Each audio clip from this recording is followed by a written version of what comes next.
ప్రభువైన యేసుక్రీస్తు నామములో మీకు అందరికీ శుభములు. ఈ ఉదయకాలమున మరోసారి మనము దేవుని యొక్క సన్నిధిలో ఆయన వాక్యాన్ని ధ్యానించే అవకాశాన్ని దేవుడు మనకి అనుగ్రహించినందులకు నేను దేవుణ్ణి స్తుతిస్తూ ఉన్నాను.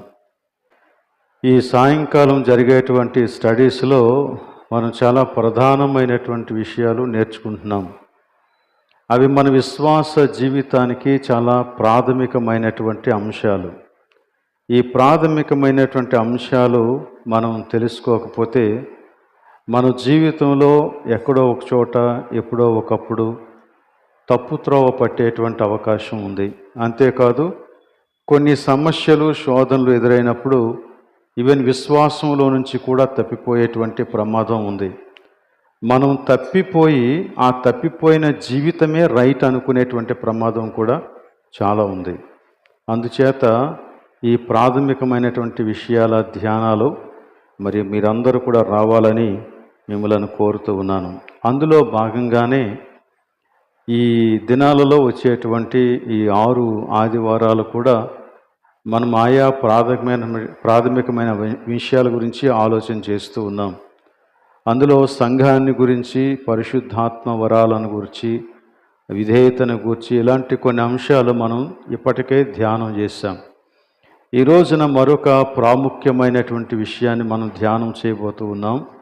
అదేంటంటే దేవుని యొక్క చిత్తం, దేవుని యొక్క నడిపింపు. ఈ విషయాలు మనకి చాలా అవసరమైనవి. ఎఫెసీయులకు రాసినటువంటి పత్రికలో 5వ అధ్యాయంలో 15, 16, 17 వచనాలు మనం చదువుకున్నాం. ఇందులో విశ్వాసులు జ్ఞానుల వలె ఉండాలి అని హెచ్చరించబడ్డారు. దానికి కారణం కూడా చెప్పాడు. దినాలు చెడ్డవి కాబట్టి మీరు సమయాన్ని పోనివద్దు, అజ్ఞానుల వలె కాక జ్ఞానులై ఉండుడి అనేటువంటి మాట అక్కడ చాలా క్లియర్గా ఉంది. ఈ జ్ఞానము అనే ఈ మాటని చాలామంది ఎలాగ అర్థం చేసుకున్నారంటే మనము తెలివైన వారిగా ఉండాలి అని అర్థం చేసుకున్నారు. కానీ ఈ మాట దానికి మించినటువంటి భావాన్ని కలిగి ఉంది. దినాలు చెడ్డవి కాబట్టి మనం చాలా తెలివిగా ప్రవర్తించాలి అనేది ఒక వ్యాఖ్యానం. కానీ తెలివిగా ప్రవర్తించడంతో ఆ వాక్య భాగం యొక్క అర్థం ముగిసిపోవటం లేదు. బైబిల్లో మనం గమనిస్తే బైబిల్ జ్ఞానమని చెప్పినప్పుడు దానికి ఒక నిర్దిష్టమైన ప్రత్యేకమైన భావం ఉంది. ఆ భావాన్ని మనం గ్రహించకపోతే ఇలాగనే తెలివని ఇంకా రకరకాలైనటువంటి ఈ లోక సంబంధమైన జ్ఞానానికి దీన్ని ముడిపెట్టి మనం మాట్లాడేటువంటి అవకాశం ఉంది. బైబిల్ జ్ఞానమని చెప్పినప్పుడు దానికి ఉన్నటువంటి ప్రత్యేకమైనటువంటి భావం మనం అర్థం చేసుకోవాలి. చాలాసార్లు యాకోబు పత్రికలో ఉండేటువంటి ఒక మాట మనం జ్ఞాపకం చేసుకొని పిల్లలు పరీక్షలకు వెళ్ళే ముందు ప్రార్థన చేస్తాం. ఏంటన్నమాట? Very good. జ్ఞానము కొదువైన వాడికి జ్ఞానం అనుగ్రహిస్తానన్నావు కదా ప్రభువా, కాబట్టి పిల్లలు పరీక్షలు రాయటానికి వెళ్తున్నారు, జ్ఞానం దయచేయి. ఓకే, అలా ప్రార్థన చేయటం తప్పేమి కాదు, తప్పని నేను అనట్లేదు. కానీ అక్కడ వాక్యము మాత్రం అలాంటి పరీక్షలకు సంబంధించిన లేక నీ యొక్క స్కూల్ సబ్జెక్ట్స్కి సంబంధించిన జ్ఞానం గురించి మాట్లాడడం లేదని మాత్రం మనం తెలుసుకుంటే చాలు. అయితే పరీక్షలకు వెళ్ళేటువంటి పిల్లల కోసం అలా ప్రార్థన చేయటం తప్ప అంటే తప్పు కాదు, ప్రార్థన చేయండి. ఎందుకంటే వారికి ఆ జ్ఞానం అవసరం. అలానే ఉద్యోగంలో క్రొత్తగా జాయిన్ అవుతున్నటువంటి వారికి జ్ఞానం కావాలని ప్రార్థన చేయండి, ఎందుకంటే ఆ జ్ఞానం వారికి అవసరం. అలానే వైవాహిక జీవితాన్ని ప్రారంభిస్తున్నటువంటి వారికి జ్ఞానం కావాలని ప్రార్థన చేయండి, వారికి జ్ఞానం అవసరం. అలానే నూతనమైనటువంటి బాధ్యతలను నిర్వహిస్తూ నాయకత్వంలో వచ్చేటువంటి వారి యొక్క జ్ఞానం కోసం ప్రార్థన చేయండి, వారికి జ్ఞానం అవసరం. కానీ బైబుల్ జ్ఞానమని చెప్పినప్పుడు దాని యొక్క భావం వేరు. ఇదే యాకోబు పత్రికలో యాకోబు జ్ఞానమని చెప్పినప్పుడు ఏ జ్ఞానాన్ని గురించి మాట్లాడుతూ ఉన్నాడో చాలా స్పష్టంగా దానిని వివరించాడు. 3వ అధ్యాయంలో 13వ వచనం నుంచి మనం చూస్తాం. అక్కడ మీలో జ్ఞాన వివేకములు గలవాడెవడు? 1వ అధ్యాయంలో మీలో ఎవరికైనా జ్ఞానం కొదువుగా ఉన్నాయట్లా అతడు దేవుణ్ణి అడగవలను, దేవుడు అతనికి అనుగ్రహిస్తాడు అని చెప్పాడు. కానీ 3వ అధ్యాయంలోకి వచ్చేటప్పటికి మీలో జ్ఞాన వివేకములు గలవాడెవడు అని మాట్లాడుతూ అసలు జ్ఞానం అంటే ఏంటి అనే సంగతిని గురించి చెప్పాడు. జ్ఞానం అంటే ఏంటి అనే సంగతిని గురించి మాట్లాడేటప్పుడు 2 రకాలైనటువంటి జ్ఞానాలను గురించి మాట్లాడాడు. అందులో చూడండి 14వ వచనం నుంచి మనం గమనిస్తే అక్కడ ఒక రకమైనటువంటి జ్ఞానం గురించి మాట్లాడాడు. అయితే మీ హృదయములలో సహింపనలవి కాని మత్సరమును వివాదమును ఉంచుకొనిన వారైతే అతిశయపడవద్దు, సత్యమునకు విరోధముగా అబద్ధమాడవద్దు. ఈ వచనంలో మనుష్యులకున్నటువంటి తెలివితేటలను గురించి మాట్లాడుతూ ఉన్నాడు, జ్ఞానాన్ని గురించి మాట్లాడుతూ ఉన్నాడు. ఈ జ్ఞానం యొక్క ఫలితం ఎలా ఉంటుందో, అది క్రియారూపం దాల్చినప్పుడు దాని యొక్క క్రియలు ఎలా ఉంటాయో అనేటువంటి సంగతిని గురించి మాట్లాడాడు. అయితే వెంటనే 15వ వచనంలో ఇలా అన్నాడు, ఈ జ్ఞానము పైనుండి దిగి వచ్చినది కాక భూ సంబంధమైనదియు ప్రకృతి సంబంధమైనదియు దయ్యముల జ్ఞానము వంటిదియు నై ఉన్నది. ఈ జ్ఞానము పైనుండి వచ్చేది కాదు, అది భూ సంబంధమైనటువంటి జ్ఞానము అని మాట్లాడాడు. భూ సంబంధమైన జ్ఞానం ఎలా ఉంటుంది అని అడిగితే 16వ వచనంలో చెప్పాడు, ఏలయనగా మత్సరమును వివాదమును ఎక్కడ ఉండునో అక్కడ ప్రతి అల్లరియు నీచ కార్యమును ఉండును. ఈ జ్ఞానం పైనుండి వచ్చేది కాదు అన్నాడు. ఇది కూడా జ్ఞానమే. ఒక వ్యక్తి తనను తాను నిరూపించుకోవటానికి ఉపయోగపడేటువంటి జ్ఞానం. ఇలాంటి వారిని తెలివైన వారిగా లోకం ప్రశంసిస్తుంది, కానీ దేవుని యొక్క సన్నిధిలో ఈ జ్ఞానం పనిచేయదు. అయితే 17వ వచనంలో అసలైన జ్ఞానం గురించి మాట్లాడాడు. అయితే పైనుండి వచ్చు జ్ఞానము మొట్టమొదట పవిత్రమైనది, తరువాత సమాధానకరమైనది, మృదువైనది, సులభముగా లోబడునది, కనికరముతోనూ మంచి ఫలములతోనూ నిండుకొనినది, పక్షపాతమైనను వేషధారణ అయినను లేనిదియునై ఉన్నది. ఈ జ్ఞానాన్ని పైనుండి వచ్చేటువంటి జ్ఞానంగా వివరించాడు. నేను ఈ వచనాలను పూర్తిగా వివరించడం లేదు, జస్ట్ మామూలుగా మనం చదువుకున్నాం అంతే. అందులోని విషయాలు మీరు తెలుసుకోవాలి అంటే మీరు ఇంటికి వెళ్ళిన తర్వాత వాటిని మరలా చదివి దాని యొక్క అర్థం ఏంటో గ్రహిస్తే క్లియర్గా అర్థమవుతుంది.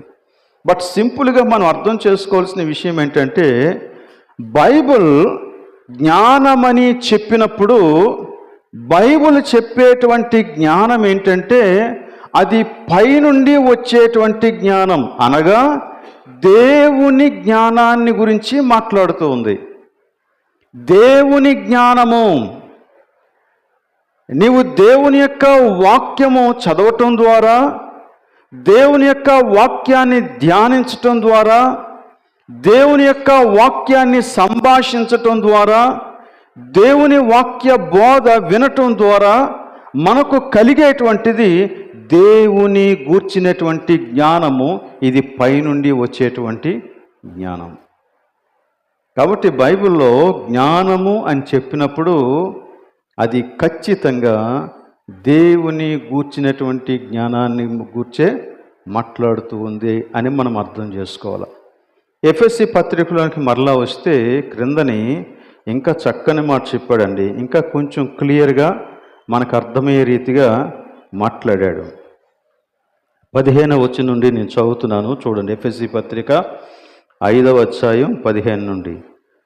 దినములు చెడ్డవి గనుక మీరు సమయమును పోనీయక సద్వినియోగము చేసుకొనుచు అజ్ఞానుల వలె కాక జ్ఞానుల వలె నడుచుకొనున్నట్లు జాగ్రత్తగా చూచుకొనుడి.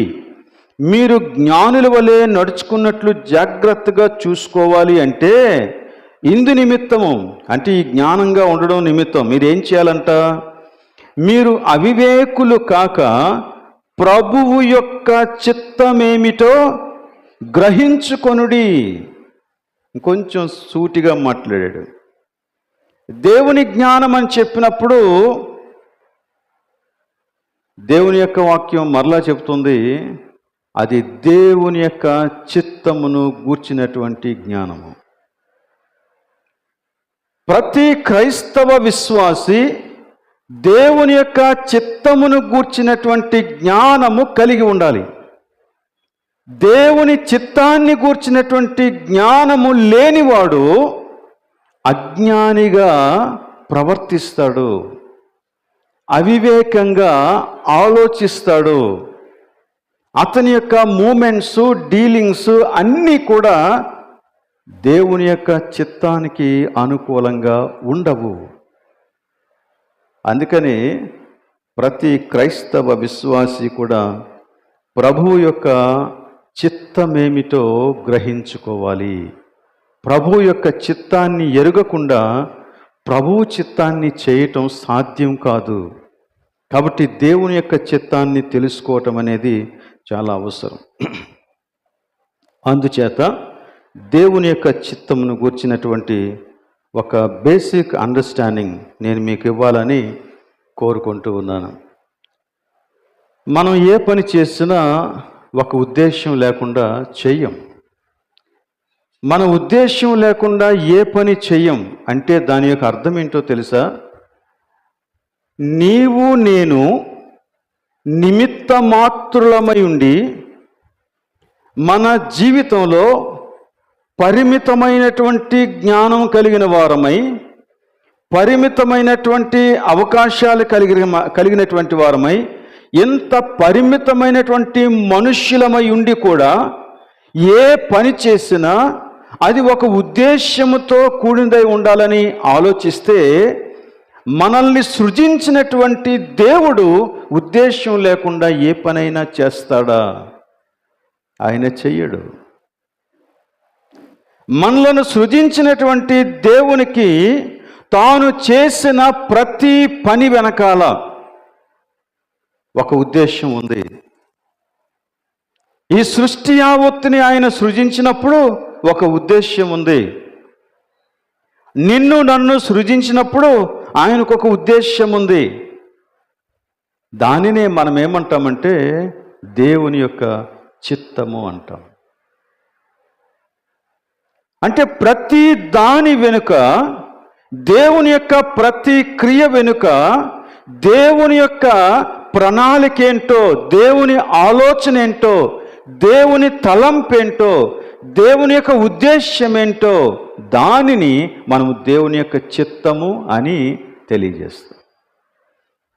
కనుక దేవుడు ఉద్దేశం లేకుండా ఏది చేయడు.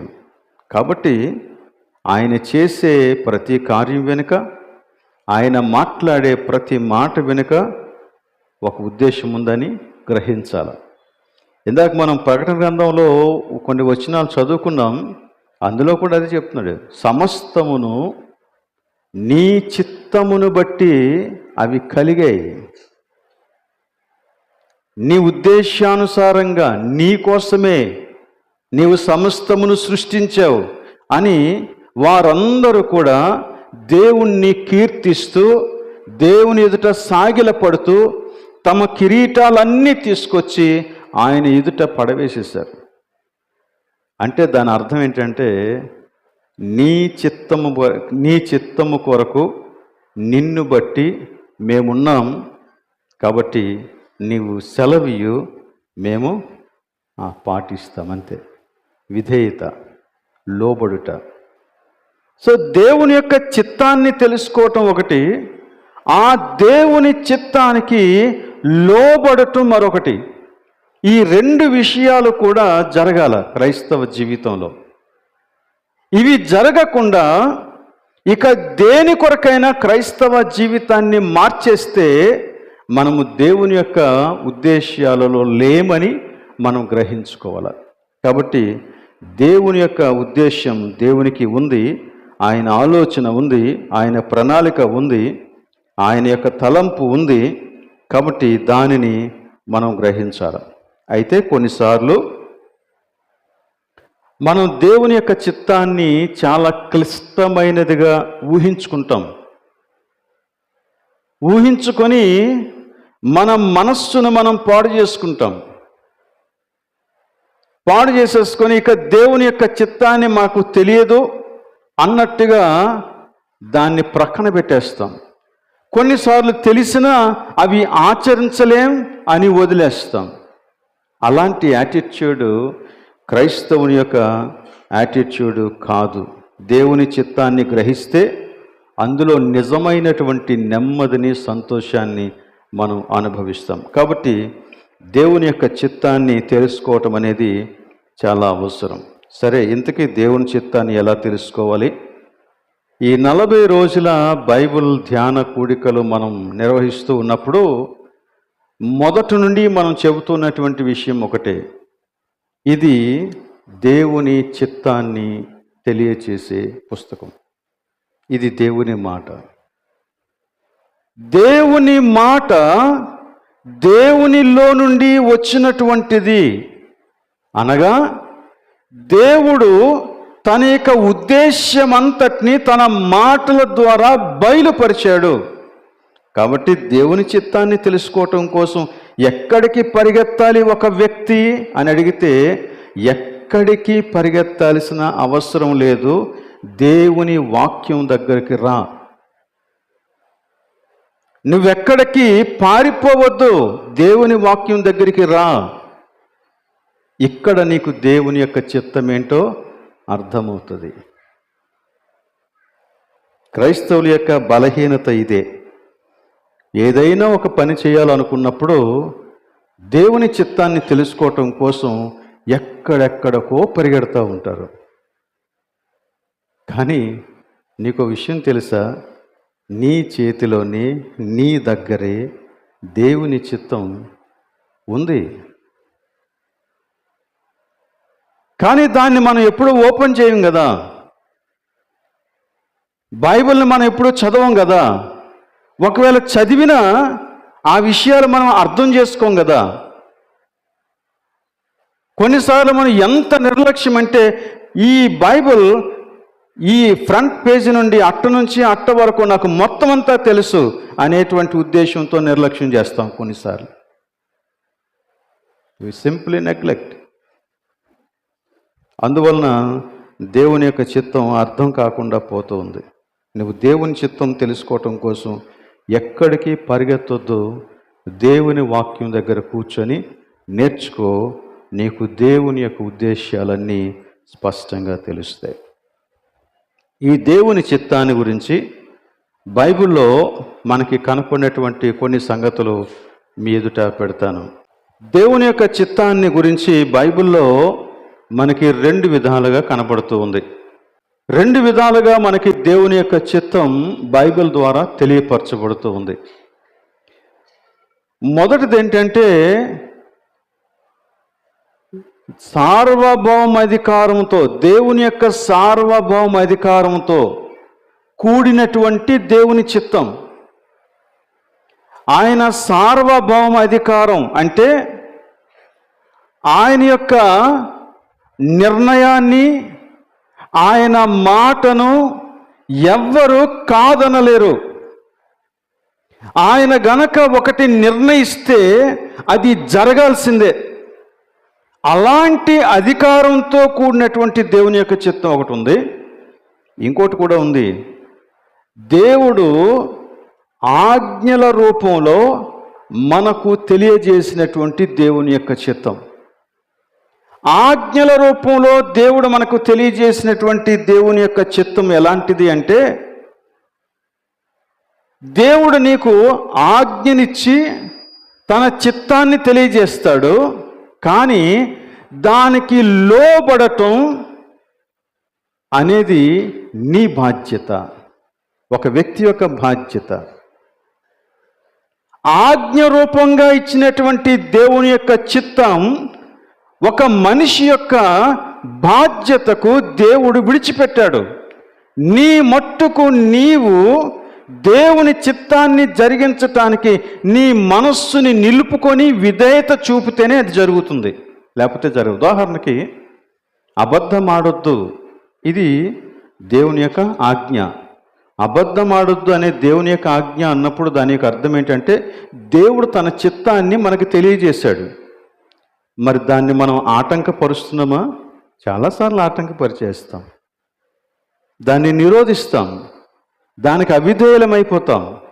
అంటే దేవుడు మాట్లాడాడు కానీ అది మన జీవితంలో మనము నెరవేర్చేటువంటి బాధ్యత వహించకపోవటం వలన, సమర్పణ కలిగి ఉండకపోవటం వలన, నిర్లక్ష్యంగా ఉండకపోవటం వలన అది జరగదు.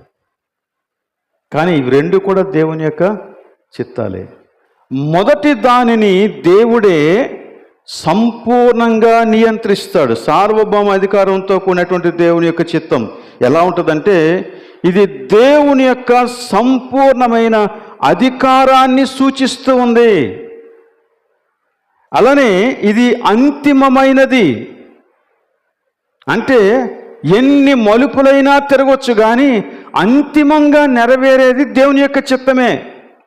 ఇందాక క్వైర్ వారు ఒక పాట పాడారు, ఎన్ని తలచినా ఏది అడిగినా జరిగేది నీ చిత్తం. ఈ పాటని కొన్నిసార్లు మనం తప్పుగా అర్థం చేసుకునేటువంటి అవకాశం కూడా ఉంది.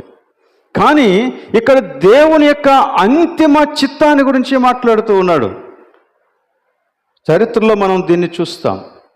అలానే దేవుని యొక్క చిత్తం, దేవుని యొక్క సార్వభౌమ అధికారంతో కూడినటువంటి దేవుని యొక్క చిత్తం, ఇది సంపూర్ణమైనటువంటి దేవుని చిత్తం. అంటే దానికి అమెండ్మెంట్స్ ఉండవు, దానికి దిద్దుబాట్లు ఉండవు, లేక దానికి మరలా ఇది పాడైపోయింది, లేకపోతే ఇది కాలం చెల్లిపోయింది, దీన్ని ఇంకొక రీతిగా మార్చాలి అనటానికి ఇంకా అవకాశమే లేదు. అంత సంపూర్ణమైనటువంటి దేవుని చిత్తం అది. అంతేకాదు, అది సంపూర్ణంగా దేవుని యొక్క నియంత్రణలో ఉంటుంది. దేవుడే నియంత్రిస్తాడు. ఆయన చిత్తములో లేకుండా ఏది జరగదు.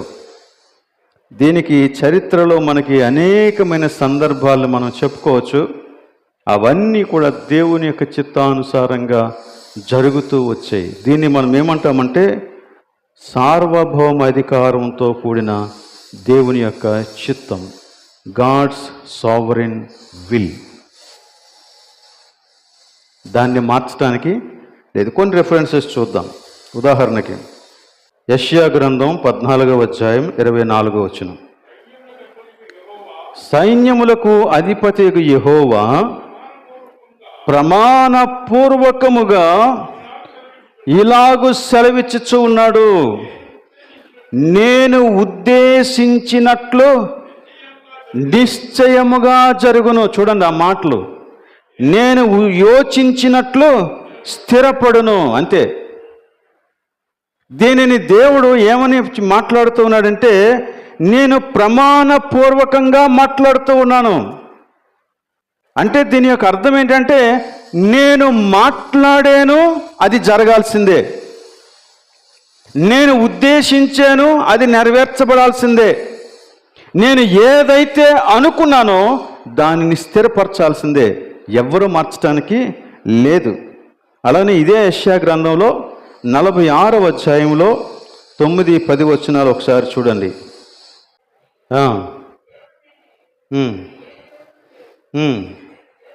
నేను దేవుడను, నన్ను పోలిన వాడెవడనూ లేడు, నా ఆలోచన నిలుచుననియు నా చిత్తమంతయు నెరవేర్చుకొనిదననియు చెప్పుకొనుచు ఆది నుండి నేనే కలుగబోవు వాటినన్నిటినీ తెలియజేయుచూ ఉన్నాను. పూర్వకాలము నుండి నేనే ఇంకా జరుగని వాటిని తెలియజేయుచూ ఉన్నాను. చాలా కాలం క్రింద నేను చెప్పాను, ఇంకా జరగని కార్యాలను గురించి కూడా నేను మాట్లాడాను. ఇవన్నీ జరగాల్సిందే. దేవుడు పని చేస్తాడు. దేవుడు మాట్లాడితే దాన్ని తిప్పగలిగిన వాడు ఎవడునూ లేడు. అలానే ఎఫెసీ పత్రికలో కూడా గతంలో ఒకసారి మనం చూసాం దేవుడు పని చేసే విధానం ఎలా ఉంటుందో. ఎఫెసీ పత్రిక 1వ అధ్యాయం 11, 12 వచనాల్లో ఉంది. అవి 2 వచనాలు కలిపి ఉన్నాయి మనకి. అయితే అందులో మధ్యలో ఉండి నేను చదువుతున్నాను, జాగ్రత్తగా చూడండి. 4వ లైను, ఆయన తన చిత్తానుసారముగా చేసిన నిర్ణయము చొప్పున సమస్త కార్యములను జరిగించుచూ ఉన్నాడు. ఆయన చిత్తానుసారముగా చేసిన నిర్ణయము చొప్పున సమస్త కార్యములను జరిగించుచూ ఉన్నాడు. దేవుడు నిర్ణయించాడు. దేవుడు నిర్ణయించిన ప్రకారం అది జరుగుతూ ఉంది. ఈ విషయం మనకి క్లియర్గా అర్థం కావాలి. ఇది ఇంకా క్లియర్గా అర్థమవుతుంది. ఇంకొక విషయాన్ని కూడా మనం చెప్పుకొని అవి రెండిటికి మధ్య ఉన్నటువంటి తారతమ్యాలు ఏంటో మనం చూస్తే ఇంకా బాగా అర్థమవుతుంది. ఇంకొక దేవుని చిత్తాన్ని గురించి మనం మాట్లాడాం. అదేంటది? ఆజ్ఞాపించబడినటువంటి దేవుని చిత్తం. ఒకటి దేవుని యొక్క సర్వాధికారంతో కూడుకున్నటువంటిది అయితే, ఇంకొకటి దేవుడు మనుష్యులకు ఆజ్ఞాపించిన దేవుని చిత్తం. ఇది దేవుడు తన వాక్యం ద్వారా మనకి బయలుపరిచాడు. ఈ బయలుపరచబడినటువంటి దేవుని చిత్తాన్ని గురించి రకరకాలైనటువంటి మాటలతో దేవుని వాక్యం వివరిస్తూ ఉంది. కొన్ని చోట్ల ధర్మశాస్త్రం అని చెప్పాడు, మరికొన్ని చోట్ల విధులు అని చెప్పాడు, మరికొన్ని చోట్ల నియమాలు అని చెప్పాడు, మరికొన్ని చోట్ల సూత్రములు అని చెప్పాడు. ఇలాంటి రకరకాలైనటువంటి మాటలు దేవుని యొక్క వాక్యములో దేవుని చిత్తానికి సంబంధించినవి చూస్తాం. ఆజ్ఞలు అని కూడా మాట్లాడాడు. ఉదాహరణకి మనకి బాగా తెలిసిన దేవుని 10 ఆజ్ఞలు. ఇది బయలుపరచబడిన దేవుని చిత్తం. ఈ విషయంలో ఎవ్వరూ కూడా నేను దేవుని చిత్తాన్ని ఎలా తెలుసుకోవాలి అని ఆలోచించాల్సిన పని లేదు. దానికోసం ఉపవాసం ఉండాల్సిన పని లేదు. దానికోసం 40 రోజులు రాత్రులు ప్రార్థన చేయాల్సిన పని లేదు. ఎందుకంటే it is return in the Bible very clearly. దేవుని యొక్క వాక్యం చాలా స్పష్టంగా వ్రాయబడింది. ఏమండి, మనం 10 ఆజ్ఞలు తెలుసుకోవటం కోసం ఉపవాసం ఉండి ప్రార్థన చేయాలా? లేదు. మనం చేయవలసిందల్లా ఏంటంటే దేవుని వాక్యాన్ని తెరిచి చదవటం, అంతే. ఇది దేవుని యొక్క ఆజ్ఞల ద్వారా దేవుడు నీ జీవితంలో ఏం జరగాలని దేవుడు ఆశిస్తూ ఉన్నాడు అది తెలిసిపోతుంది అన్నమాట. అలాగనే దేవుడు మనకిచ్చినటువంటి అంతిమ ఆజ్ఞ, ఇందాక శ్రీదేవి గారు పాడినట్టు, మీరు సర్వలోకానికి వెళ్ళి సర్వ సృష్టికి సువార్తను ప్రకటించండి. దేవుని యొక్క ఆజ్ఞ దేవుని చిత్తాన్ని మనకు తెలియజేస్తుంది.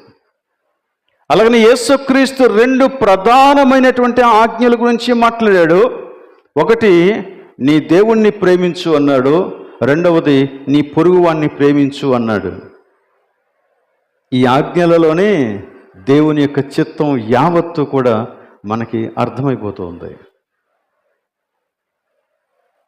సో ఇలా దేవుని యొక్క ఆజ్ఞలన్నింటినీ మనం గనక గమనిస్తే అందులో దేవుని యొక్క చిత్తం ఏంటో మనకు తెలుస్తూ ఉంది. అందుకే ఏదైనా ఒక చోట నేను మేలు చేయాలా కీడు చేయాలా, లేకపోతే ఈ దారిలో వెళ్ళాలా ఈ దారిలో వెళ్ళాలా అని ఆలోచించినప్పుడు అటు నిర్ణయించుకోలేము, ఇటు నిర్ణయించుకోలేము. కానీ దేవుని వాక్యాన్ని, దేవుని ఆజ్ఞలలో ఉన్నటువంటి దేవుని యొక్క చిత్తాన్ని మనం గ్రహిస్తే మనకు అర్థమైపోద్ది. ఏమండి? ఈ తెలుసుకోవటం కోసం మనం ఎవరిని సంప్రదించాలా, ఎక్కడికి వెళ్ళాలా, ఎన్ని రోజులు ప్రార్థన చేయాలా అవసరం లేదు. ఇది నీ యొక్క సమర్పణ మీద ఆధారపడి ఉంది. నువ్వు దేవుని యొక్క మాటకు విధేయత చూపించే విషయం మీద ఆధారపడి ఉంది. కానీ చాలాసార్లు వీటి గురించి కూడా మరి దేవుడు తన చిత్తం అయితే జరిగిస్తాడండి, దేవుని చిత్తం కాకపోతే జరగదండి అని చెప్పి మనం చాలా తెలివిగా మాట్లాడి ఈవెన్ దేవుని చిత్తంలో లేని విషయాలను కూడా లీగలైజ్ చేస్తూ ఉంటాం, లేక దాన్ని మంచి దానిలాగా సమర్థించేసుకుంటూ ఉంటాం.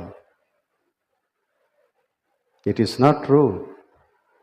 కనుక దేవుని యొక్క ఆజ్ఞల ద్వారా మనకి దేవుని యొక్క చిత్తము మనకు తెలుస్తుంది. చూడండి, కొలస్సీలకు రాసిన పత్రికలో అపోస్తులైన పౌలు ఆ సంఘం కోసం ప్రార్థన చేస్తూ ఆ ప్రార్థనలో ఈ మాటల్ని ఇంక్లూడ్ చేశాడు.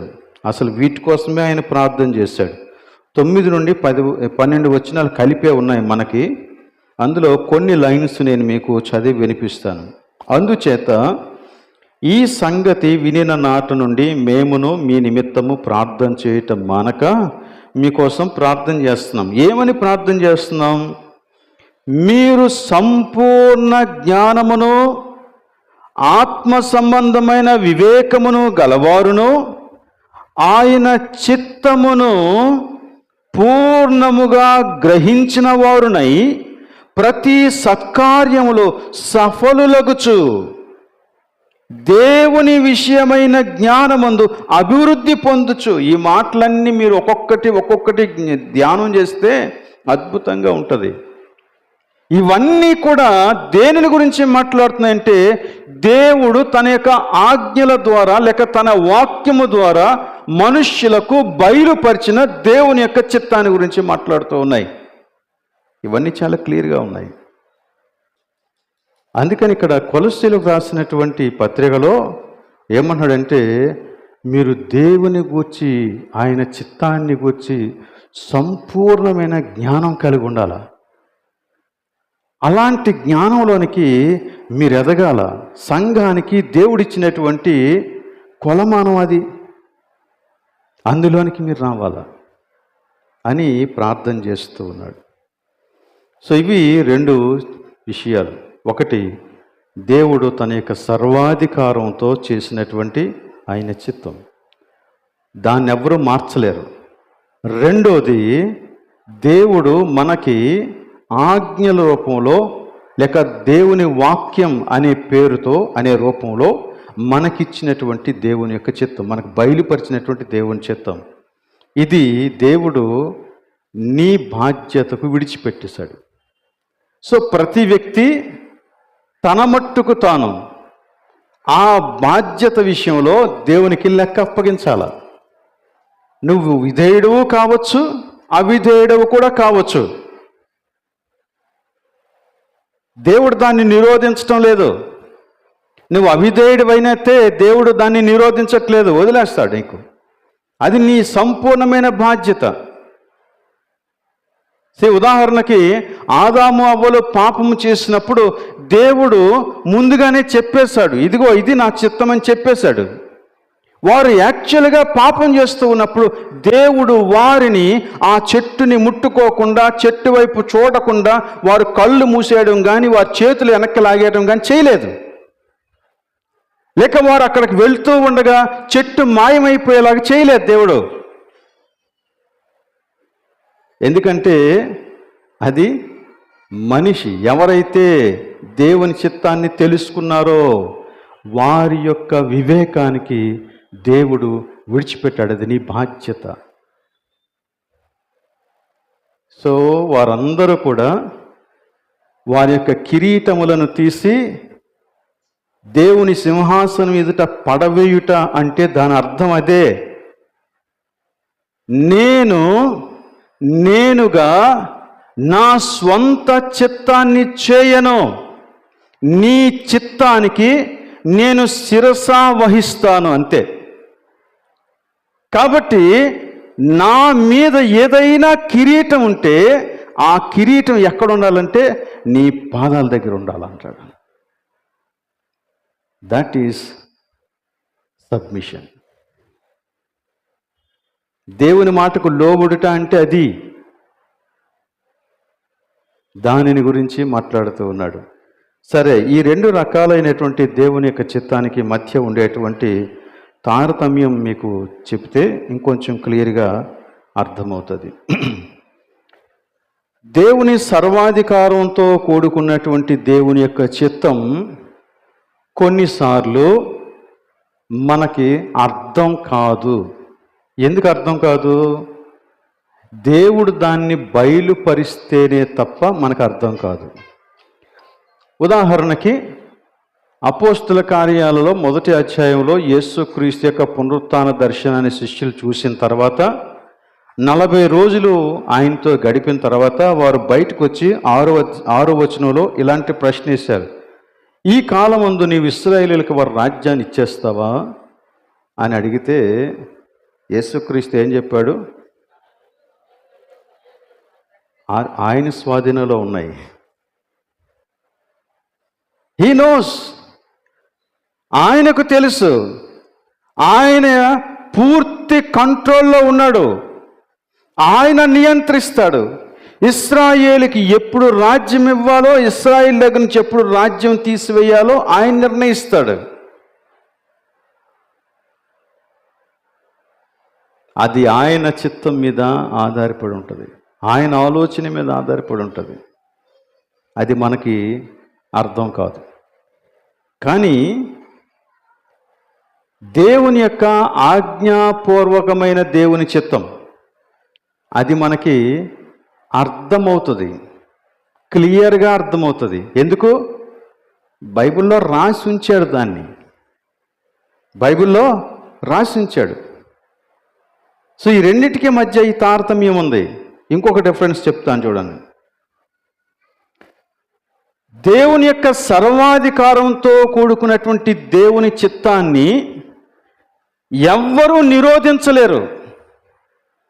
ఉదాహరణకి కాలము పరిపూర్ణమైనప్పుడు యేసుక్రీస్తు వచ్చాడు. అయితే ఆయన వచ్చినప్పుడు హేరోదు యేసుక్రీస్తుని పురిట్లోనే చంపాలని చూశాడు, సాధ్యం కాలేదు. పిలాతు యేసుక్రీస్తు సిలువ వేయబడకుండా కాపాడాలని చూశాడు, సాధ్యం కాలేదు. ఎందుచేత? Because it is God's sovereign will. అది మార్చబడదు, దాని కాలంలో అది జరుగుతుందంతే. కానీ దేవుడు ఆజ్ఞాపూర్వకంగా ఇచ్చినటువంటి దేవుని యొక్క చిత్తం, ఇందాక మనం చెప్పుకున్నట్టు, అది నీ బాధ్యత, నా బాధ్యత. మనము ఎంపిక చేసుకోవాలి. నేను దేవుని యొక్క చిత్తాన్ని చెయ్యాలా, దేవుని చిత్తానికి వ్యతిరేకంగా ఉండాలా? ఈ రోజున వ్యసనాలకు బానిసలు అయిపోయినటువంటి వారు చాలామంది, వారు దేవుని యొక్క చిత్తము కంటే వారి యొక్క స్వంత కోరికకు వారి జీవితాన్ని అప్పగించేసుకుంటున్నారు, కనుకనే వారు జయించలేకపోతూ ఉన్నారు. ఇలా చాలా ఉన్నాయి పాప కార్యాలు, దేవునికి విరుద్ధమైన కార్యాలు. ఎందుకు మనిషి జీవితంలో నెరవేరుతున్నాయి ఇవి? నీకు తెలుసు కానీ మనము దానికి సమర్పించుకోవటం లేదు, నువ్వు నిరోధిస్తావు. సో సర్వాధికారంతో కూడిన దేవుని యొక్క చిత్తాన్ని ఎవ్వరూ నిరోధించలేరు. కానీ ఆజ్ఞల రూపంలో దేవుడు మనకు బయలుపరిచినటువంటి దేవుని చిత్తాన్ని నువ్వు నిరోధించగలవు. దేవుడు దాన్ని ఆపడం లేదు. కానీ ఒకరోజు నిన్ను లెక్క అడుగుతాడు, అది మాత్రం గ్యారంటీ. మూడవ డిఫరెన్స్,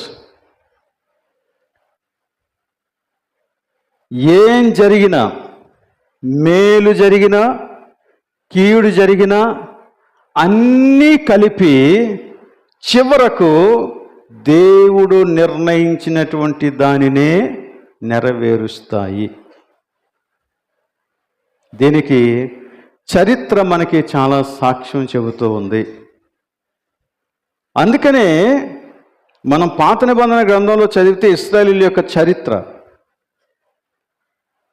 అందులో దానియేలు తన యొక్క దర్శనం గూర్చినటువంటి విషయాలు మాట్లాడుతూ ఒక సంగతి మాట్లాడాడు. సింహాసనం మీద రాజులను కూర్చుండబెట్టువాడవు నీవే, దించేసేవాడవు నీవే. రాజ్యాలు, ప్రభుత్వాలు, రాష్ట్రాలు అవి ప్రపంచవ్యాప్తమైనటువంటి ప్రపంచ సామ్రాజ్యాలైనా లేక స్థానిక ప్రభుత్వాలైనా ఇవన్నీ కూడా దేవుని చేతనే ఏర్పరచబడతాయి. దేవుని యొక్క అనుమతితోనే ప్రతి నాయకుడు ఏర్పాటు చేయబడతాడు.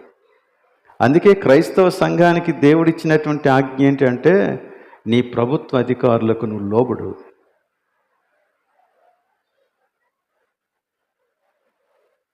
అని మాట్లాడాడు. సో దేవుని యొక్క చిత్తం లేకుండా ఏది జరగదు. దేవుని యొక్క చిత్తం లేకుండా ఈ లోకములో సమస్తమైనటువంటి వాటిని గురించి కూడా దేవుడు తన యొక్క చిత్తములోనే దాన్ని జరిగిస్తాడు, కానీ ఆయన చిత్తం లేకుండా ఏది జరగదు. కానీ మనకి చాలాసార్లు డౌట్, ఇదెందుకు ఇలా జరుగుతుంది, ఇదెందుకు ఇలా జరుగుతుంది, ఇదెందుకు ఇలా జరుగుతుంది, ఇలా జరుగుతూ ఉంటే దేవుడు ఎందుకు చూస్తూ ఊరుకున్నాడు? మనం ఎక్కువసార్లు ఆ విషయాల మీద కాన్సన్ట్రేట్ చేస్తాం. అయితే అందులో కీడు ఉంది, మేలు కూడా ఉంది. అందుకని దేవుడు చాలాసార్లు నేను యుద్ధం యెహోవాది అని చెప్తాడు ఒకవైపు, మరోవైపు నేను నాశనమును జరిగించేవాడును నేనే అంటాడు. నేను యుద్ధాన్ని చేస్తాను, యుద్ధం మానిపేవాడిని కూడా నేనే అని మాట్లాడతాడు. అంటే ఏం జరిగినా దేవుడు సంపూర్ణమైన నియంత్రణలో ఉన్నాడు అన్న సంగతి మనం మర్చిపోకూడదు. అయితే దేవుని యొక్క ఆజ్ఞాపూర్వకమైనటువంటి చిత్తంలో మనుష్యులకు మేలు చేసే ఉద్దేశము మాత్రమే ఉంటుంది. ఆయన ఆజ్ఞలన్నింటినీ మీరు రాసి అది మేలా కీడా ఒక్కసారి ఆలోచించండి. ప్రతి ఆజ్ఞ తన యందు విశ్వాసం ఉంచినటువంటి వారిలో పరిశుద్ధతను కలుగ చేయటానికి దేవుడు నిర్ణయించాడు. అది మంచిది, పరిశుద్ధమైనది. సో నీ జీవితం ఆశీర్వదించబడాలంటే నువ్వు కోరుకోవలసింది దేవుని యొక్క ఆజ్ఞలలో జీవించే జీవితం, లోబడే జీవితం ఆశీర్వదించబడుతుంది. తర్వాత 4వ డిఫరెన్స్ ఏంటంటే, కాలం కానీ, చరిత్ర కానీ, జీవన పరిస్థితులు కానీ అన్నీ కూడా ఏకీభవించి దేవుని యొక్క చిత్తాన్ని నెరవేరుస్తాయి. నాకు చాలాసార్లు కోరేష్ ఎందుకు ఆలయం కట్టుకోండి అని ఆజ్ఞ ఇచ్చాడు అని నాకు అర్థం కాదు. ఎందుకంటే కోరేషు ఒక అన్యరాజు. నాకు ప్రభువు వలన ఆజ్ఞ అయింది, ప్రభువు నాకు చెప్పాడు, కాబట్టి మీరు వెళ్ళి ఆలయాన్ని కట్టండి అన్నాడు. దేవుడు తన యొక్క చిత్తములో దానిని ఆ రీతిగా జరిగించడానికి ఏర్పాటు చేశాడంతే. కాలాన్ని, చరిత్రని, జీవన పరిస్థితులన్నింటినీ దేవుడు తన చిత్తం యొక్క నెరవేర్పు కోసం వాడుకుంటాడు. అందులో హేరోదు ఉన్నాడు, పిలాతు ఉన్నాడు, ఈవెన్ ప్రస్తుతం మన నాయకులు కూడా ఉన్నారు. వారు ఎవరైనప్పటికీ కూడా God is in full control. అలాగనే దేవుని యొక్క ఆజ్ఞాపూర్వకమైనటువంటి ఆయన చిత్తం మనం ఈ లోకంలో విశ్వాసులుగా జీవించటానికి కావలసినటువంటి నియమాలు అందిస్తుంది. నువ్వు ఒక విశ్వాసిగా లోకంలో ఎలా జీవించాలి, నీ జీవితం ఎలా ఉండాలి, నీ ప్రవర్తన ఎలా ఉండాలి, నీ ఆలోచన విధానం ఎలా ఉండాలి, నీ కుటుంబం ఎలా ఉండాలి, నువ్వు చేసేటువంటి లావాదేవీలన్నీ ఎలా ఉండాలి, వీటన్నిటి గురించి మాట్లాడుతుంది. తర్వాత మనం ఎక్కువ సార్లు దేవుని యొక్క సార్వభౌమ అధికారంతో కూడినటువంటి చిత్తాన్ని తెలుసుకోవటానికి ఎక్కువ ఆసక్తి చూపిస్తాం. ఏం జరుగుతుంది, ఎక్కడేం జరగబోతుంది అని. కానీ దేవుడు ఆ బాధ్యత విశ్వాసులకు అప్పగించలేదు.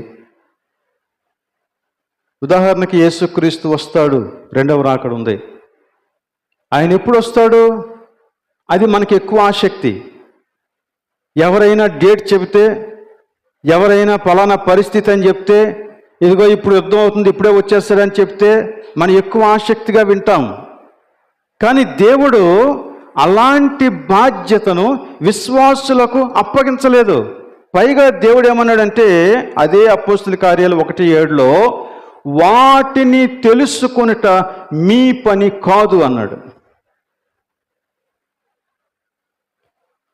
కానీ దేవుడు ఆజ్ఞాపించినటువంటి దేవుని యొక్క చిత్తాన్ని తెలుసుకోవటం మీ పని అన్నాడు.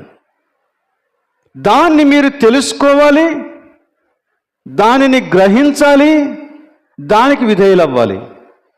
తెలియని దానిని నువ్వు ఆలోచించాల్సిన పని లేదు.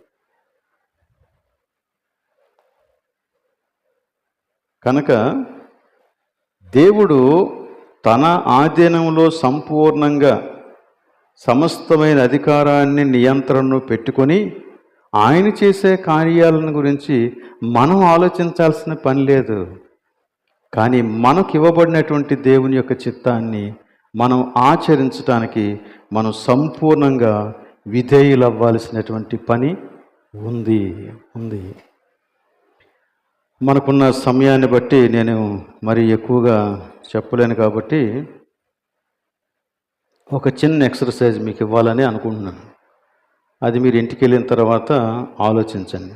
నేను కేవలం కొన్ని మాత్రం ఇస్తాను మీకు, ఇంకా మిగిలినవి చాలా ఉంటాయి. వాటిని గురించి మీరు తర్వాత ఆలోచించండి. అంటే కొన్ని రెఫరెన్స్లు ఇస్తాను. ఆ రెఫరెన్స్లో ఉన్నటువంటి విషయాన్ని మీరు చదివి, అది దేవుని యొక్క సర్వాధికారంతో కూడినటువంటి దేవుని చిత్తాన్ని గురించి మాట్లాడుతూ ఉన్నాడా, లేక దేవుడు ఆజ్ఞారూపకంగా మనకు బయలుపరిచినటువంటి దేవుని చిత్తాన్ని గురించి మాట్లాడుతూ ఉన్నాడా అనేది తెలుసుకోవటం మీ ఎక్సర్సైజ్ అన్నమాట. ఓకే, అర్థమవుతుంది కదా. ఫిలిప్పీ పత్రిక 2:13. ఫిలిప్పీ పత్రిక 2:13. తర్వాత తెస్సలోనికైలకు రాసినటువంటి మొదటి పత్రిక 4:3. తెస్సలోనికైలకు రాసిన మొదటి పత్రిక 4:3.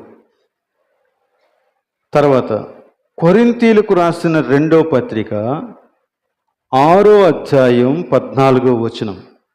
6:14 కొరింథీయులకు రాసిన రెండో పత్రిక. తర్వాత మత్తయి సువార్త 7:21. మత్తయి సువార్త 7:21. తర్వాత మరలా ఫిలిప్పీ పత్రిక 1:6. ఫిలిప్పీ పత్రిక 1:6. తర్వాత ఇర్మియా గ్రంథం 29:11. ఇర్మియా గ్రంథం 29:11.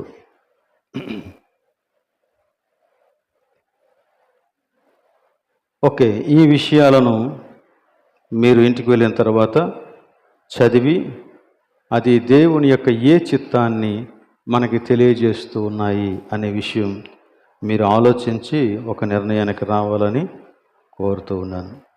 సో ఈ విధంగా దేవుని యొక్క చిత్తం ఉన్నప్పుడు మనం ఎలా స్పందించాలి?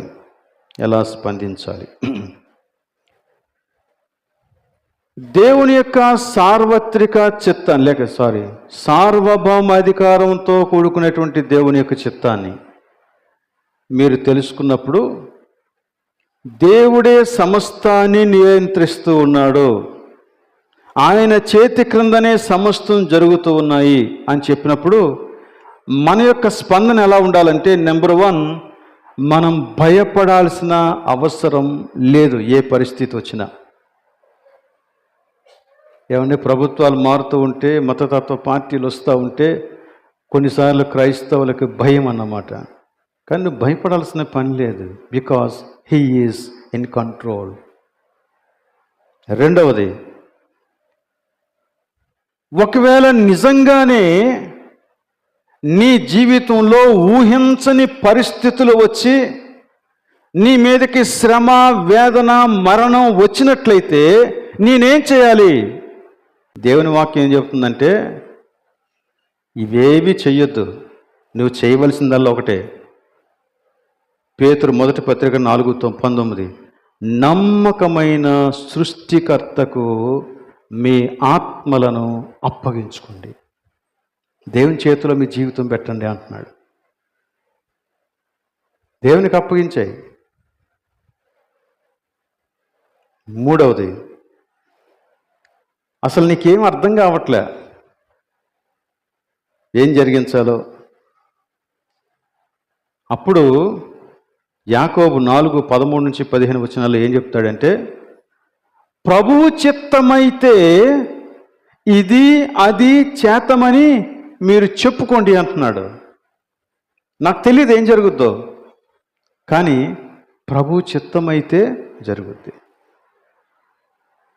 ఎందుకంటే గాడ్ ఈజ్ ఇన్ కంట్రోల్.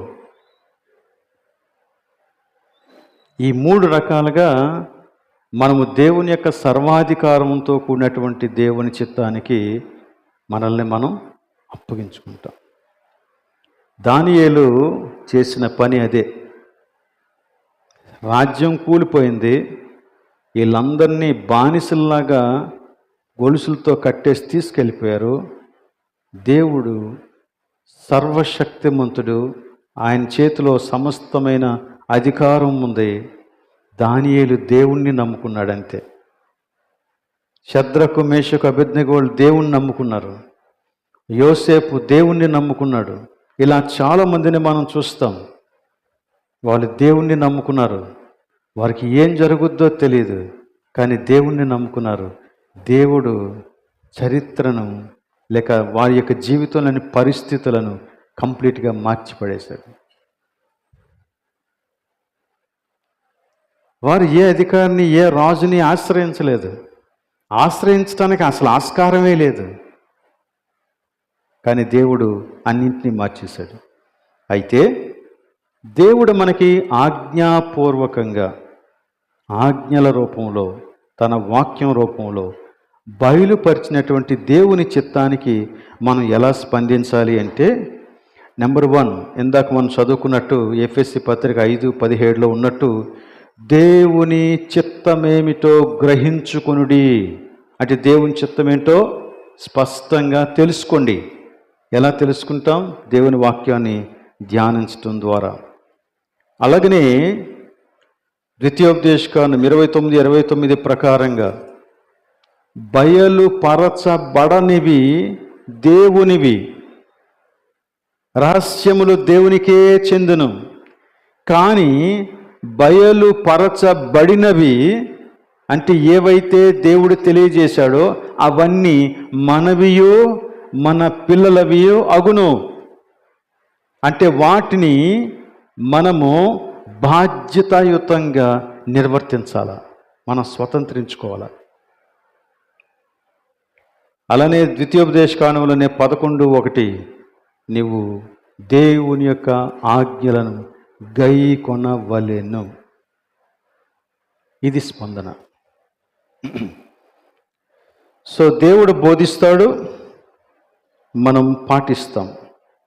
ఉత్తర ప్రత్యుత్తరాలుగా మనం చదివినటువంటి కీర్తనలో అదే ఉంటుంది కీర్తన 25, కీర్తన 25, 8, 9, 10 వచనాలు ఒకసారి చూడండి. యెహోవా ఉత్తముడును యథార్థవంతుడునై ఉన్నాడు, కావున తన మార్గమును గూర్చి ఆయన పాపులకు ఉపదేశించును. ఆయన ఉపదేశిస్తాడు. న్యాయ విధులను బట్టి ఆయన దీనులను నడిపించును. తన మార్గమును దీనులకు నేర్పిస్తాడు. ఆయన చేసిన నిబంధనను, ఆయన నియమించిన శాసనములను గైకొని వారి విషయంలో యెహోవా త్రోవలనియు కృపా సత్యమయములై ఉన్నవి. సో దేవుడు బోధిస్తాడు, మనము పాటిస్తాం. ఇది మనము దేవుని ఎదుట ఉండవలసినటువంటి లేక నడుచుకునవలసినటువంటి విధానం, స్పందించవలసిన తీరు. పాస్టర్ గారు చెప్పుకుంటారు, మన పని మనం చేసుకుంటాం. అది గనక యాటిట్యూడ్ అయితే మనము దేవుని యొక్క ఆజ్ఞను ధిక్కరిస్తున్నాం. ఒక రోజున మనం సమాధానం చెప్పాలి. కనుక అది మన యాటిట్యూడ్ కాకూడదు. అయితే దేవుడు మనల్ని నడిపిస్తాడు. చాలా చోట్ల బైబిల్లో నేను నడిపిస్తాను అనే మాటలు మనం చూస్తాం, చాలా చోట్ల చూస్తాం. అంటే దేవుడు మనము గనక ఆయన మార్గంలో నడవాలనే ఆశ కలిగి ఉంటే, సమర్పణ కలిగి ఉంటే, దేవుని చిత్తానికి లోబడాలి అనేటువంటి ఒక యాటిట్యూడ్ కలిగి ఉంటే, దేవుని దగ్గరకు వస్తే దేవుడు మనలను నడిపిస్తాడు. ఏ రీతిగా నడిపిస్తాడు? ఆయన నడిపిస్తాడు. మొట్టమొదట మనం తెలుసుకోవాల్సిన విషయం ఏంటంటే, దేవుడు తన వాక్యము ద్వారా మనలను నడిపిస్తాడు. ఓకే, ఇక్కడే మనకు ఒక చిన్న కన్ఫ్యూజన్ ఏంటంటే, పాత నిబంధన గ్రంథం, కొత్త నిబంధన గ్రంథం, ఈ రెండింట్లోనూ దేవుడు తన చిత్తాన్ని బయలుపరిచినటువంటి తీరు. పాత నిబంధన గ్రంథంలో దేవుని వాక్కు నేరుగా వారికి ప్రత్యక్షమైంది. మోషేకు దేవుడు నేరుగా ప్రత్యక్షపరిచాడు, ప్రవక్తలకు దేవుడు నేరుగా ప్రత్యక్షపరిచాడు. ఆ వాక్యాన్ని తీసుకొచ్చి వారు ప్రకటించారు. సో ప్రజలకు దేవుని యొక్క వాక్యం దేవుడు నేరుగా ప్రత్యక్షపరిచాడు. ఎలా ప్రత్యక్షపరిచాడు? కొన్నిసార్లు వాయిస్ విన్నారు, కొన్నిసార్లు దర్శనాలు చూశారు, కొన్నిసార్లు కళలు చూశారు, కొన్నిసార్లు ఈవెన్ అపోస్తలులకు, ప్రవక్తలకు ఆయన కనుపర్చిన రీతిగా దేవుని యొక్క పరిశుద్ధాత్మ ప్రేరణ పొందారు. ఇవి గతంలో దేవుడు నేరుగా ప్రజలతో మాట్లాడిన విధానాలు. ఎప్పటి వరకు కొనసాగాయి అంటే, ఈ బైబిల్ గ్రంథం రాయడం పూర్తి అయ్యే వరకు కొనసాగాయి. అంటే అపోస్తలుల కాలం వరకు కొనసాగాయి. ఆ తర్వాత అలాంటి నేరుగా ప్రభువు ఒక వ్యక్తితో మాట్లాడేటువంటి, దేవుని యొక్క చిత్తానికి సంబంధించి మాట్లాడేటువంటి విషయాలు ఏవి లేవు. ఒకవేళ ఉంటే బైబిల్ ఈ 66 పుస్తకాలకి పరిమితం కాదు. ఇంకా పుస్తకాలు ఏడవుతాయి, ఏడవ్వవు. ఎందుకు ఏడవ్వు అంటే ఇట్ ఈస్ కంప్లీట్. ఇప్పుడు మరి దేవుడు ఎలా మాట్లాడతాడు? దేవుడు ఎలా మాట్లాడతాడంటే, దేవుడు ఎంచుకున్నటువంటి ఒకే ఒక్క విధానం దేవుని యొక్క వాక్యము.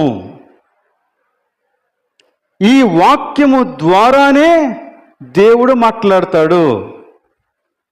ఈ వాక్యము లేకుండా పరిశుద్ధాత్మ కూడా నీ హృదయములో ఆలోచన కలిగించడు. కారణం ఏంటి అంటే యేసుక్రీస్తు పరిశుద్ధాత్మని గురించి చెప్పినప్పుడు పరిశుద్ధాత్మ మీలో నివసిస్తాడు, ఆయన మిమ్మును సర్వసత్యములోనికి నడిపిస్తాడు, ఆయన నా వాటిలోనివే మీకు నేర్పిస్తాడు. కాబట్టి దేవుని వాక్యంలో లేని సంగతిని ఎవరైనా తెల్లారి మీ ఇంటికి వచ్చి రాత్రి దేవుని పరిశుద్ధాత్మ నాకు బయలుపరిచాడు అని చెబితే మీరు ఆ వ్యక్తిని కానీ ఆ మాటని కానీ నిర్ద్వంద్వంగా అంగీకరించాల్సిన పని లేనే లేదు. కొట్టేయచ్చు.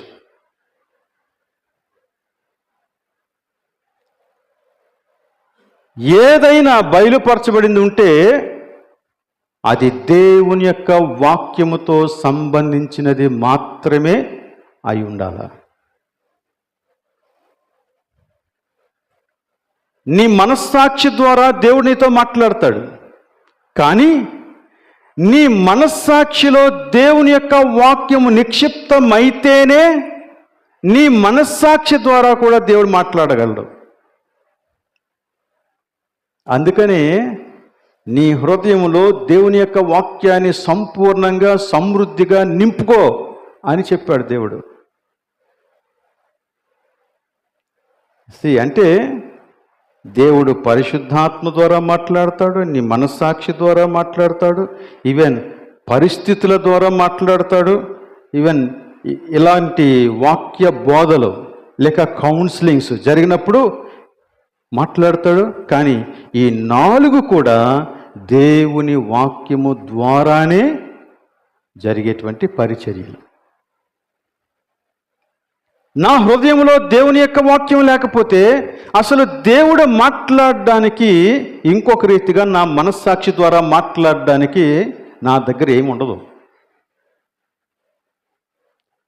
సో దేవుని వాక్యంతో నాకు సంబంధం లేకపోతే దేవుని దగ్గర నుంచి నాకు వచ్చేటువంటి ఒకటే ఒక సందేశం ఏంటంటే మారు మనస్సు, మారు మనస్సు, మారు మనస్సు. నువ్వు మారు మనస్సు పొంది విశ్వాసి అయ్యావా, విశ్వాసి దేవుని యొక్క వాక్యము చేత సంపూర్ణంగా నింపబడాల్సిందే. దేవుని వాక్యము లేకుండా ఏ వ్యక్తి కూడా దేవుని నడిపింపును పొందలేడు. నువ్వు సేవకుల దగ్గరికి వెళ్ళొచ్చు, వెళ్ళకూడదని నేను అంటలే. అలానే కొంతమంది విశ్వాసుల దగ్గరికి వెళ్ళొచ్చు, నాకు అర్థం కావట్లేదండి ఈ విషయంలో దేవుని చిత్తం ఏంటో అని నువ్వు అడగొచ్చు. అడిగినప్పుడు 2 విధానాలు ఉన్నాయి వాళ్ళు మనల్ని నడిపించడానికి. ఒకటి ఇహలోక సంబంధమైనటువంటి జ్ఞానం, తెలివిగా కొన్ని ట్రిక్స్ చెప్పి కొన్ని చక్కగా చెప్పి వాళ్ళు బోధిస్తారు. కానీ ఇంకొక విధానం ఏంటంటే దేవుని యొక్క వాక్యము యొక్క సపోర్ట్తో మాట్లాడేవాడు. ఇదిగో దేవుని వాక్యం ఇది చెప్తుంది, దేవుని వాక్యం ఇలా మాట్లాడుతూ ఉంది అని దేవుని యొక్క వాక్యాన్ని కోట్ చేస్తూ మనకి కౌన్సిలింగ్ ఇచ్చేటువంటి వ్యక్తులు మనకి అవసరం. అలా కాకుండా కేవలం కొంత జ్ఞానంతో, కొంత అనుభవంతో, కొంత చుట్టూ జరుగుతున్నటువంటి పరిస్థితులను బేస్ చేసుకొని సేఫ్ మార్గంలో నడిపించడానికి ప్రయత్నం చేస్తే కొంతవరకు బాగోవచ్చు. కానీ దేవుని యొక్క చిత్తం మీద నిలబడటానికి అది సరిపోకపోవచ్చు.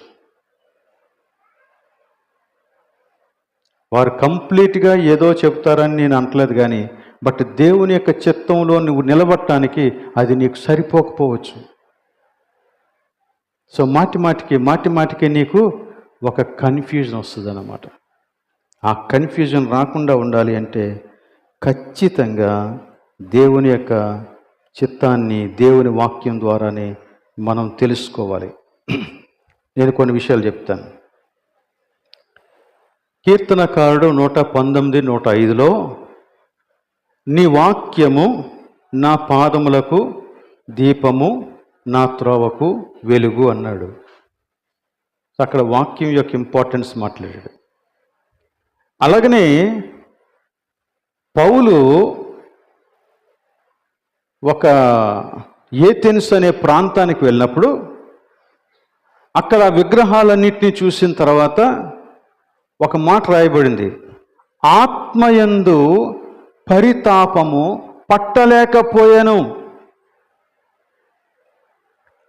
ఎక్కడి నుండి జరిగింది ఇది?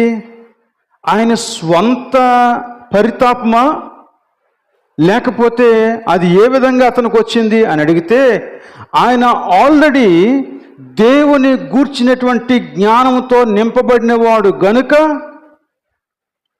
ఆ దేవుని యొక్క జ్ఞానానికి విరుద్ధంగా అన్నీ కనపడుతూ ఉండేటప్పుడు తన యొక్క హృదయములో దేవుని యొక్క ఆత్మ ప్రేరణ కలిగింది బలంగా, నేను వీరికి దేవుని యొక్క సువార్తను చెప్పాలి అని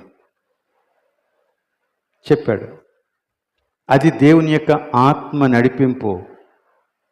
అదే పౌలు కాకుండా ఆ ఏథెన్సులో ఉన్న వాళ్ళు ఎవరైనా సరే, ఆ విగ్రహాలు ఆరాధించేవారు ఎవరైనా సరే, వాటి మధ్య తిరుగుతున్నప్పుడు అలాంటి పరితాపం కలుగుతుందా? కలగదు. కారణం ఏంటంటే అసలు వారికి దేవుని గూర్చినటువంటి జ్ఞానం కానీ, దేవుని యొక్క చిత్తాన్ని గూర్చినటువంటి ఆలోచన కానీ లేవు గనక వాళ్ళకి అది కలగదు. ఎవరికి కలుగుతుందంటే దేవుని యొక్క వాక్యము చేత, దేవుని ఆత్మ చేత నింపబడిన వారికే కలుగుతుంది. అలానే రోమపత్రిక 8:28 మనం చాలా ఫ్రీక్వెంట్గా కోట్ చేసేటువంటి మరొక వచనం, సమస్తమును మేలు కలుగురికై దేవుడు సమకూర్చి జరిగించుచూ ఉన్నాడు అనే మాట. సిచ్యువేషన్స్, దేవుడు ఏర్పరిచినటువంటి కొన్ని సిచ్యువేషన్స్, వాటిలో మనం వాటిని అంగీకరిస్తూ కొంచెం కష్టమైన దేవుని యొక్క నియమం ప్రకారంగా నడుచుకోవడానికి ఇష్టపడడం.